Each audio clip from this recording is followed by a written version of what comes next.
rich countries like Canada in the global north being able to produce enough food to feed themselves. That's not what I'm worried about. And this shows that it's a manageable problem in the scale of time that we have. But we do need to mitigate CO2 production. The Rational View is a weekly series hosted by me, Dr. Alan Scott, providing a rational, evidence-based perspective on important societal issues. Produced by Soapbox Media. The world needs evidence-based public policy now more than ever. Making the right decisions should not be partisan politics. Please help spread The Rational View by going to patron.podbean.com/The Rational View. Together, we can make a better future. Hello, and welcome to another episode of The Rational View. I'm your host, Dr. Al Scott. In this episode, I'm doing a bit of a fact check on the claim that carbon dioxide is plant food. This is a well-known and established biological fact. Plants use carbon dioxide in photosynthesis to grow. It's indisputably true. And yet, recently on the Skeptical Science website, I came across a list of climate myths, and this was one of them. How can this be? I was involved in a rather heated discussion on social media over this. Some folks think it depends on context, what the words mean. It's like saying all lives matter at a Black Lives Matter protest. Sure, this is an obvious and true statement as well, but it is being used in a context to undermine the message that minorities face systemic discrimination. Now, I'm not really happy about seeing the CO2 claim on Skeptical Science because it's a very good scientific reference and you shouldn't have factually false claims on the website. But the website does do a very good job of explaining the science, even though it claims it's a myth. I think this is probably a case of mischaracterization of the statement. But I thought I'd dig in a little bit about, is increasing CO2 helping plants grow? Is it greening the earth? What's going on? What does the website really say about this claim, and why are we interested in it? If you like what you're hearing, please press like on your podcast app. Share it with your friends. Come chat with me on my Facebook group and let me know what you think about this whole discussion. So you may have heard of a social media personality and climate scientist, Dr. Katharine Hayhoe of Texas Tech, popular figure on social media. She's a passionate advocate for science and net zero, a climate scientist. She's also unwilling to consider nuclear energy as a potential solution to the climate crisis and the energy transition. After arguing the facts about nuclear with her on Twitter a couple of years ago, she blocked me rather than respond. But she's a busy person, and I understand not being willing to spend time to engage with someone questioning your beliefs. It takes energy, and she's doing really well. She has over 200,000 followers. She doesn't need to interact with naysayers. She can preach to the choir and do quite well. My goal here on The Rational View, though, is to dig into this dirty middle and to engage with naysayers and to understand everyone's perspectives and have a centrist opinion. Follow the facts. So recently, Dr. Hayhoe posted on LinkedIn about how LinkedIn wouldn't censor all the posts she was reporting as disinformation. And I guess she does quite a few of them. She's got a relatively low bar for a low tolerance, I guess, on people posting disinformation. And sure, that's good. We should all have a low bar for disinformation. However, she posted about reporting someone's post that had over 7 climate denialist talking points. And she highlighted CO2 is plant food and climate change has nothing to do with wildfires. And then she dropped a link to the Skeptical Science website that I was talking about in the introduction that called the claim that CO2 is plant food a myth.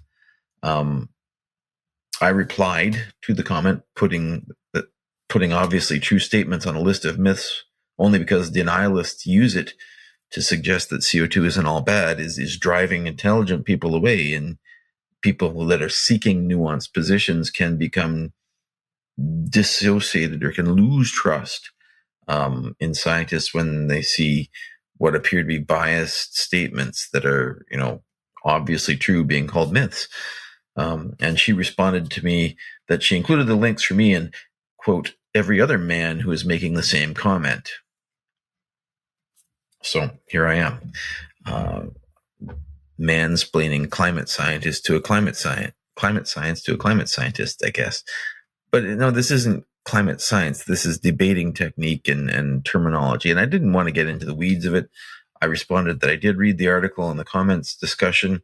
I'm fully aware that CO2 is often not the limiting nutrient in plant growth. Yes, in a greenhouse where you can fertilize your plants and you can have as much water as they need and all the nutrients they need, adding CO2 ramps up production. And it does ramp up production on Earth as well. But typically at some point they become limited by other nutrients or by water availability or fertilizer availability. I also learned by reading the Skeptical Science links that evidence of CO2 linked greening of the Earth globally, the Earth has become greener over recent years, not browner.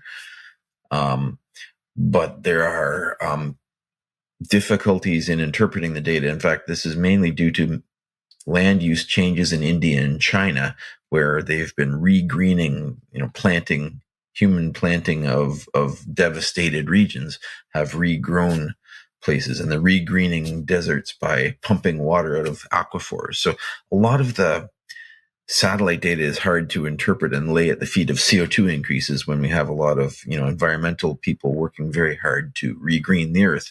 Who gets the blame for this?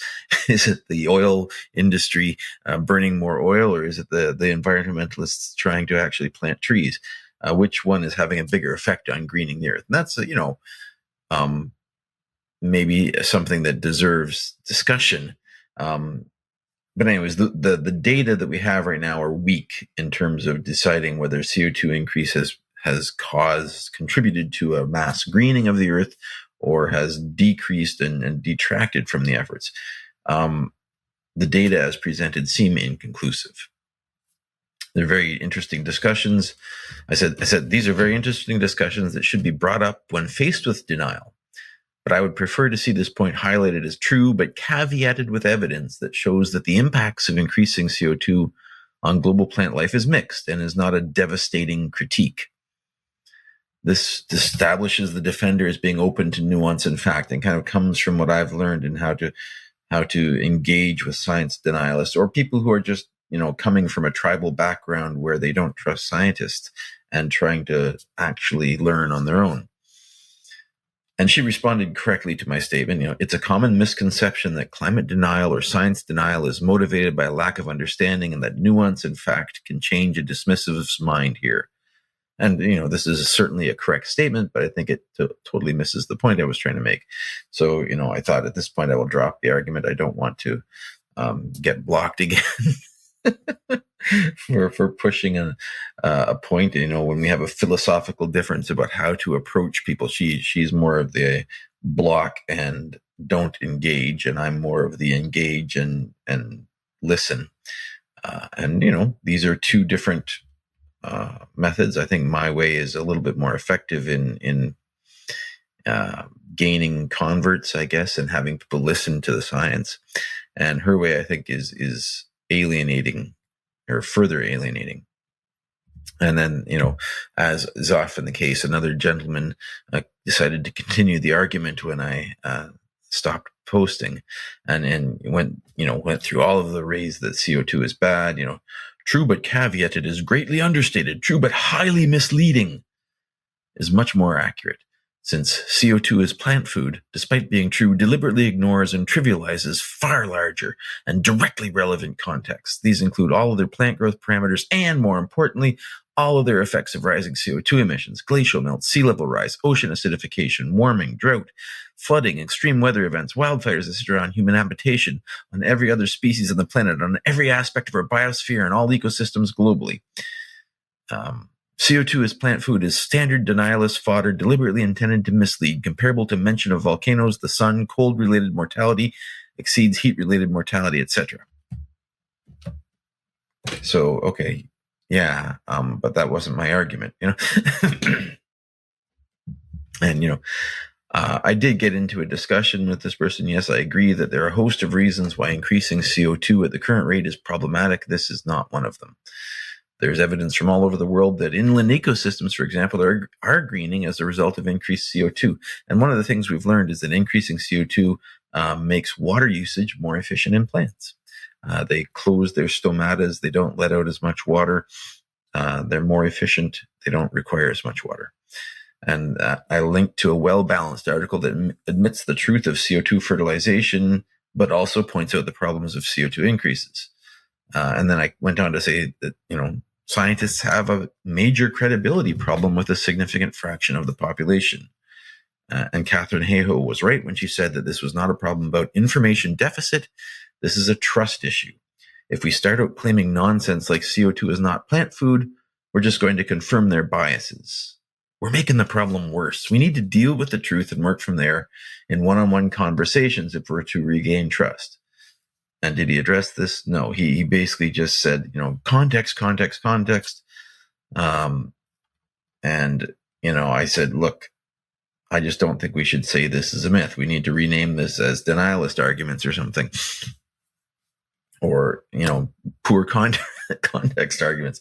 I don't want to go through the whole thing. It gets boring.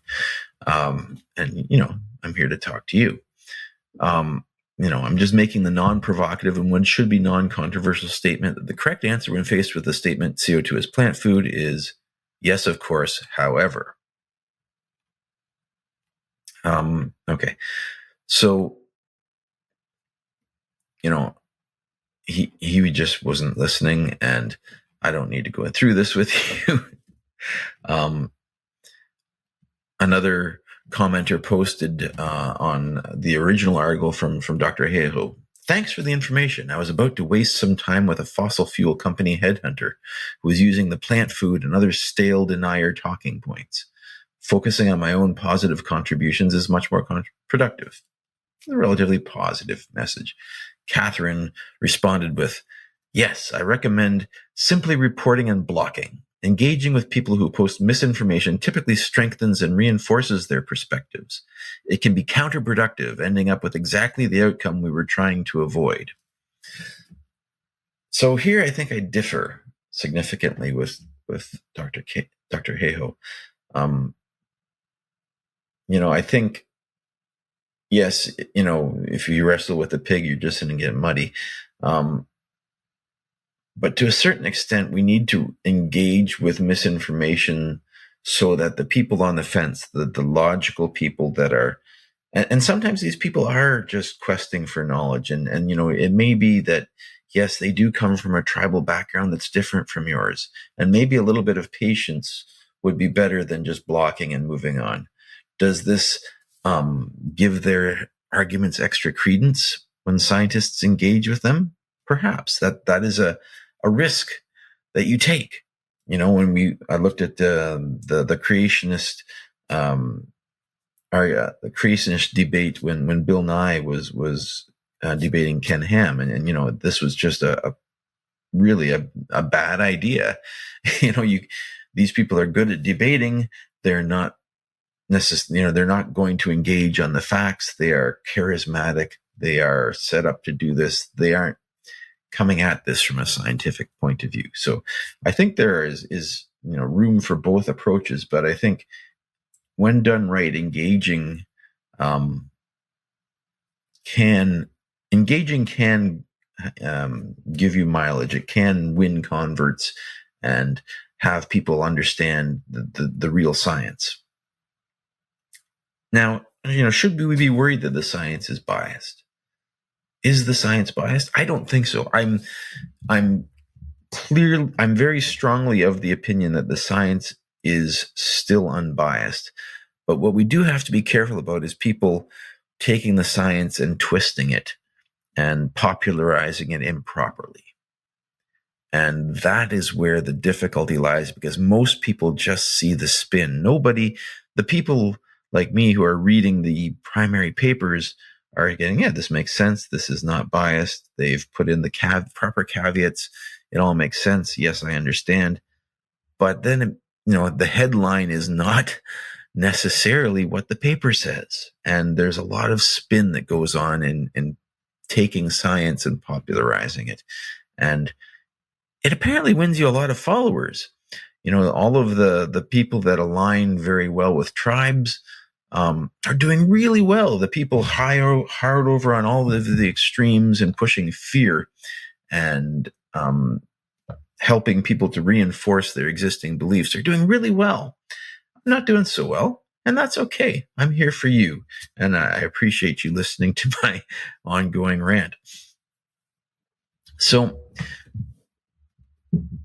what does the Skeptical Science website have to say on CO2 fertilization and CO2? Is it a myth? Well, if you go to the Advanced tab, let me quote some of it. It's very interesting. You might learn some. We might learn something. I learned something. In the climate change debate, it appears to be agreed by everyone that excess CO2 will at least have the direct benefit of increasing photosynthesis and subsequently growth rate and yield in virtually any plant species. So here we go. It's not a myth. A common remark is that industrial greenhouse owners will raise CO2 levels far higher than normal in order to increase the yield of their crops, so therefore increasing atmospheric levels should show similar benefits. Unfortunately, a review of the literature shows that this belief is a drastic oversimplification of a topic of study that has rapidly evolved in recent years.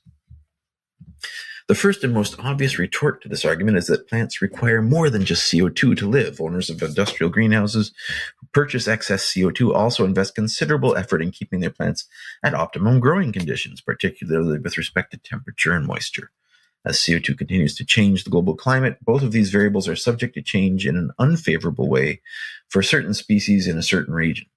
More and more, it is becoming clear that in many cases, the negatives of drought and heat stress may cancel out any benefits of increased CO2 predicted by even the most optimistic study. And I think this is broadly true. And then they talk about free air CO2 enrichment experiments where they're actually just letting CO2 go into the air to measure its effect on crops in the environment. So, all right, good on them. I hope it's not a big impact on the CO2 emissions quota, but, all for the science, I guess. FACE studies, as they call free air CO2 enrichment, are superior to greenhouse studies in their ability to predict how natural plants should respond to enhanced CO2 in the real world.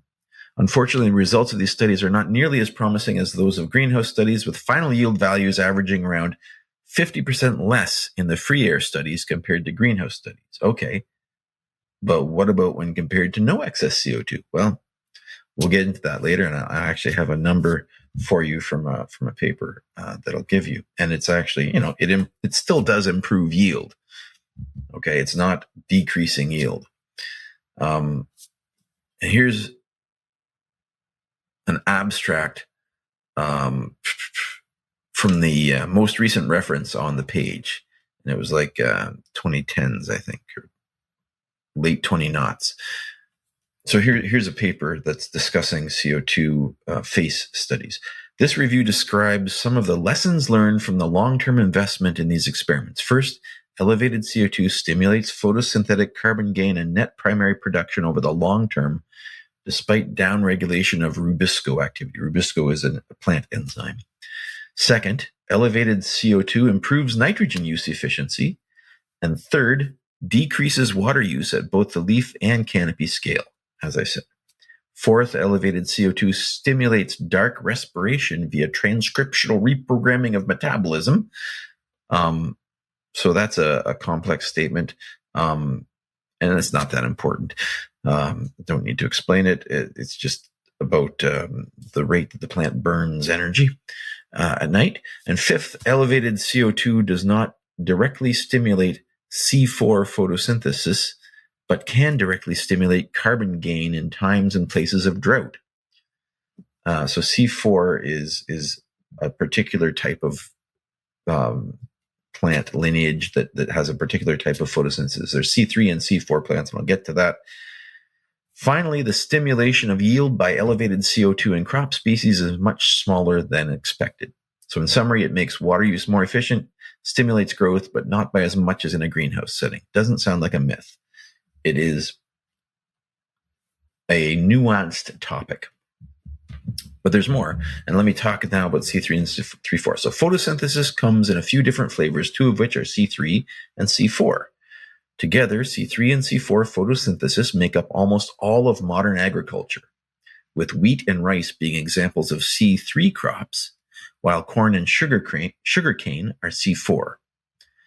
Increasing the ratio of carbon dioxide to oxygen in the atmosphere increases the efficiency of C3 plants, but has no significant benefit to C4 plants. C4 plants actually concentrate CO2 inside them, and so they don't need this.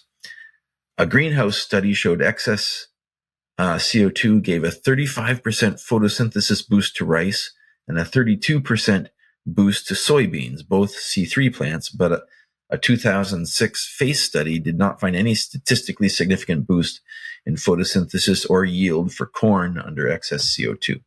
So corn isn't benefiting from excess CO2. It's not significantly greening. And sugarcane as well. Wheat and rice might. And then going on, nutrient availability in particular can greatly affect a plant's response to excess CO2. Excess CO2 can make certain agricultural plants less nutritious for human and animal consumption. This is the Skeptical Science website again. So now it's giving you all the drawbacks for increased CO2 to mitigate the fact that it's actually good for plants in growing.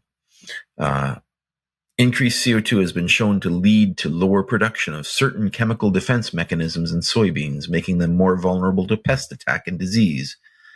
Many cyanogenic species have been found to increase their cyanide production in an enhanced CO2 world. So plants are growing faster. They have less nutrients as a result because they can't pull them up as fast. It changes some of their defense mechanisms and some of the science. It'll change the taste of some things slightly. I think all minor points.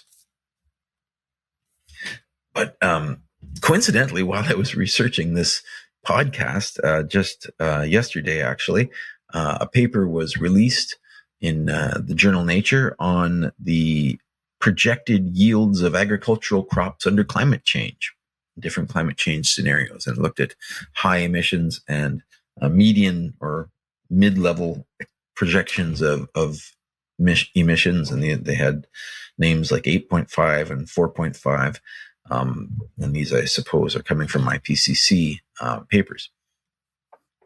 So the paper includes significant losses. So it's predicting out to the year 2100 what's going to happen to our main breadbasket crops of wheat and rice and all of the main breadbasket crops. It includes projected losses from drought and heat, but it also includes estimates of mitigation efforts from, and includes an economic model of increasing GDP over this period and how well farmers can adapt to climate change given a particular economic environment, and then also mapped globally based on economic environments globally. But it also looks at increases from CO2 fertilization. So what's the upshot of this period? What is it telling us? Is CO2 plant food, are crops going to be better by the year 2100 when the temperature has gone up however many degrees Celsius? And the world's population is predicted to be plateauing 2 billion above our current 8 billion at around 10 billion people. We're going to need more food if we don't kill ourselves before then. So what's the upshot? The paper says that farmers will be able to mitigate about a quarter to a third of crop losses predicted due to the increased temperatures.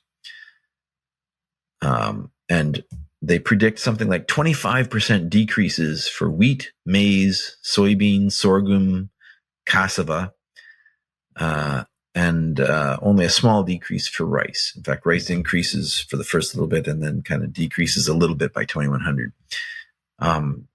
because it's benefiting from warmer nights, I guess. CO2 fertilization in a middle-of-the-road emissions scenario improves crop yields by 5.8% for C3 crops and 3.5% for C4 crops. So a bit of a drop in the bucket compared to the other things that are impacting it. So the CO2 as plant food is not a panacea based on, our understanding of how it affects crops. And if you look at the maps, they produce global maps. It shows that this isn't globally distributed. Canada is going to do really good. All our crop production is going to go up. It's going to be nice and warm here. We're going to have the growing conditions of the U.S. Breadbasket. U.S. not so well. They're going to do poorly. Africa is going to do poorly. But can we believe these projections? Our crop yield's actually going to decrease by 25%.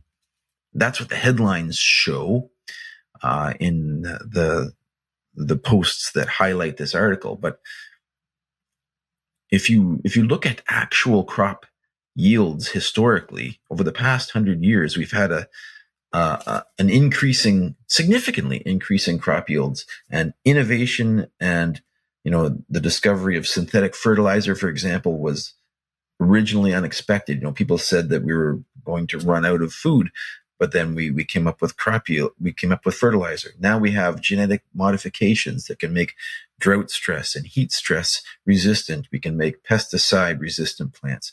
We have all of these innovations that help us push productivity upwards. And in fact, productivity has been increasing by, steadily, even over, the past 10 years by significant fractions. And this isn't shown in this paper. This paper doesn't take into account innovation at all. And in fact, if you read the conclusions section in this paper, they note that innovation has contributed positively to average yield trends in many regions, which will probably continue into the future in some form. They say this in the paper. Our projected yield impacts should therefore be interpreted as deviations from a future trend in average yields that is driven by other factors, including innovation. Indeed, our findings provide a sense of the scale required of such innovations to maintain global food security. So they're not saying that they expect crop yields to crash. They expect crop yields under current growing conditions to crash. And they say that we need to innovate, that by the year 2100, we need to mitigate a 25% decrease in many of our breadbasket crops, a 25% decrease in productivity from current dates. And this doesn't seem all that scary.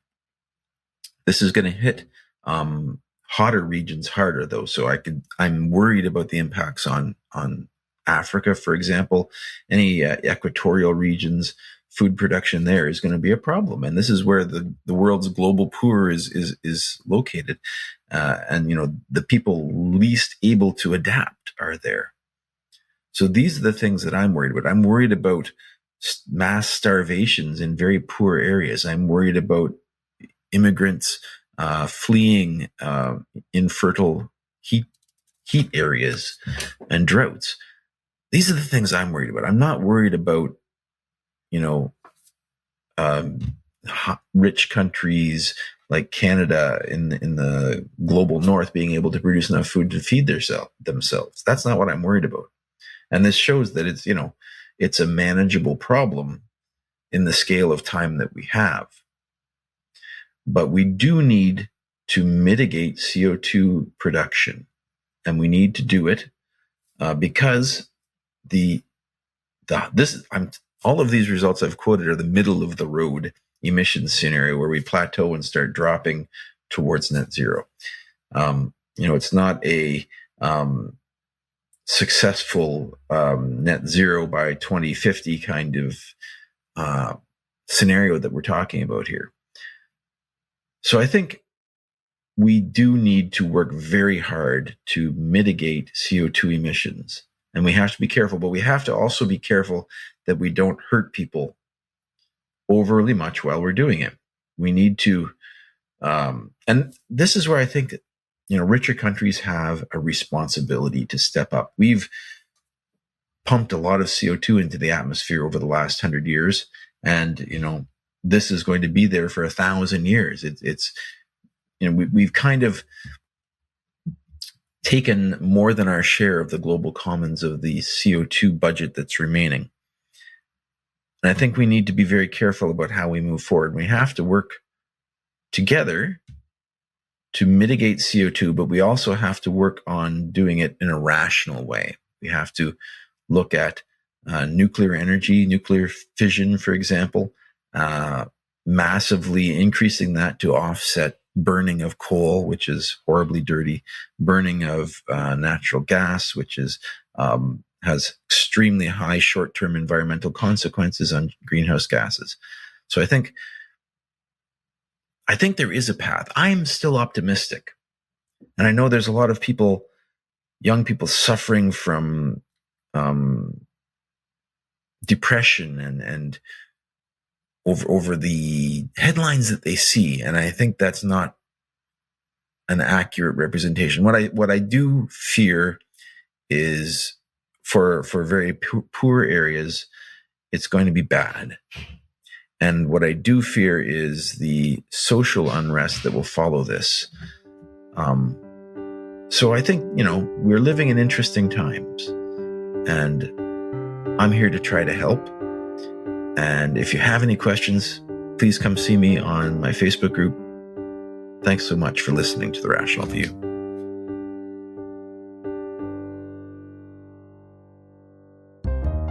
If you'd like to follow up with more in-depth discussions, please come find us on Facebook at The Rational View and join our discussion group. If you like what you're hearing, please consider visiting my Patreon page at patron.podbean.com/therationalview. Thanks for listening.